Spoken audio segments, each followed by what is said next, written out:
নমস্কার। আজকে সূর্যগ্রহণ নিয়ে আলোচনা করব। সূর্যগ্রহ এই মুহূর্তে বসে আছে আপনার উচ্চ রাশি মেষ রাশিতে। সেই সূর্যগ্রহ তার নক্ষত্র পরিবর্তন করে। আমি সবসময় বলছি গ্রহ রাশি সবসময় একবার রাশি চেঞ্জ হয়, একবার নক্ষত্র চেঞ্জ হয়। তা সেটা সকল রাশির ক্ষেত্রে এফেক্ট হয়। সূর্য মানে আর্থিক দৃষ্টিকোণ থেকে সূর্যের একটা ভূমিকা কিন্তু আছে, সব রাশির ক্ষেত্রে তার প্রভাব বিস্তার করে। এই সূর্যের রাশি পরিবর্তন কোন নক্ষত্রে সূর্য প্রবেশ করবে, অর্থাৎ শুক্র নক্ষত্রে সূর্যদেবের প্রবেশ, শুক্রের নক্ষত্রে সূর্যদেবের প্রবেশ। কবে সেই নক্ষত্র চেঞ্জ হচ্ছে? 27শে এপ্রিল।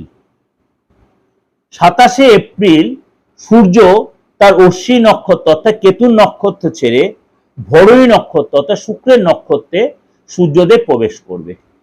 অশ্বিনী নক্ষত্র ত্যাগ করে 27শে এপ্রিল সূর্যদেব ভরণী নক্ষত্রে প্রবেশ করে।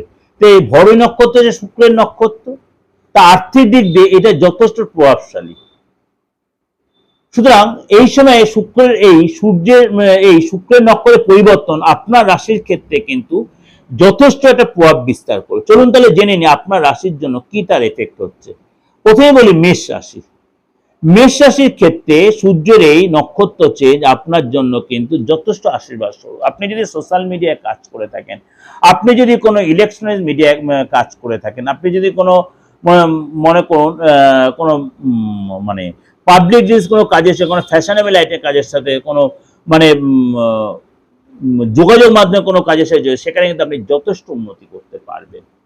বা এই ধরনের কোনো পড়াশোনা করছেন, সেখানে আপনি লাভবান, আপনার গেট আপ চেঞ্জ হবে এবং আপনার মধ্যে কিন্তু একটা ডেভেলপ আসবে। আপনি যদি অবিবাহিত হন, আপনার বিয়ে যোগাযোগ আসবে, আপনার রিলেশনে যেটা ভালো হবে।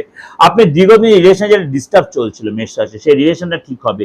কর্মক্ষেত্রে আপনার গুরুত্ব বাড়বে, যথাযথ সম্মান পাবেন, স্বীকৃতি পাবেন, আটকে থাকা অর্থ আপনি পাবেন, আপনার যে মার্কেটে যে অর্থ আটকে সেই অর্থ ফেরত পাবেন এবং আপনি কোনো নতুন ব্যবসা, নতুন কোনো শুরু, নতুন কোনো যোগাযোগ করতে পারেন এবং নতুন করে প্রেম আপনার জীবনে আসতে পারে। তবে আপনার কিন্তু এই সময়টা যথেষ্ট সাপোর্টিং সপ্তাহ, যথেষ্ট সাপোর্টিং সময়, সপ্তাহ যথেষ্ট সাপোর্টিং সময়। অর্থাৎ মানে মেষ রাশির ক্ষেত্রে এই যে সূর্যগ্রহের শুক্রের নক্ষত্রের পরিবর্তন আপনার জন্য যথেষ্ট সাপোর্টিং।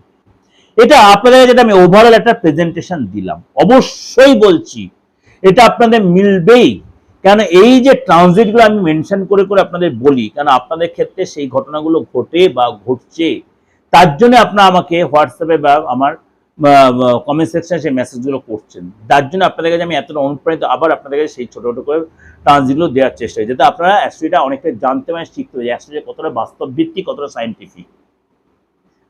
তার জন্য অ্যাস্ট্রোলজি ঠিক করে প্রপার বিচার করে। তন্ত্রের বিচারে তখন হয়ে যায়। তন্ত্র হচ্ছে আমাদের বারবার বলি অপারেশন থিয়েটার, গুপ্তবিদ্যা, গুহ্যবিদ্যা। আমি যতটা পারি তন্ত্র নিয়ে আলোচনাটা কম করার চেষ্টা। তন্ত্র যারা আমার নিয়মিত ভিউয়ার্স, যারা আমার ক্লায়েন্ট, যারা আমার সাথে যোগাযোগে আছেন, তারা জানেন তন্ত্রটা আমার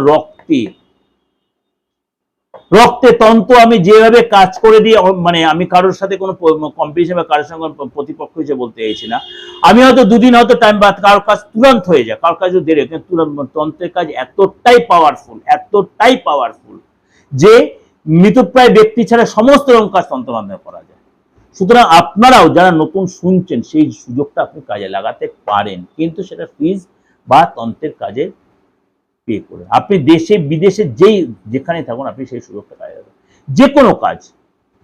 এবং আপনাদের বলে রাখি, এই যে 2026 সালের বিধানসভা নির্বাচন, সেইটা নিয়ে আপনাদের কাছে আমি অনেকটাই আলোচনা তুলে ধরেছি। আপনাদের অনেকের আলোচনা তুলে ধরে একটাই কারণ, অনেকের রিকোয়েস্ট, অনেকে আমাকে, আমি চেয়েছিলাম এই মানে দ্বিমত রিলেটেড প্রোগ্রামে আলোচনা, কিন্তু আপনাদের অনেকের রিকোয়েস্টে আপনাদের কাছে আমি তুলে দেয়। অনেকের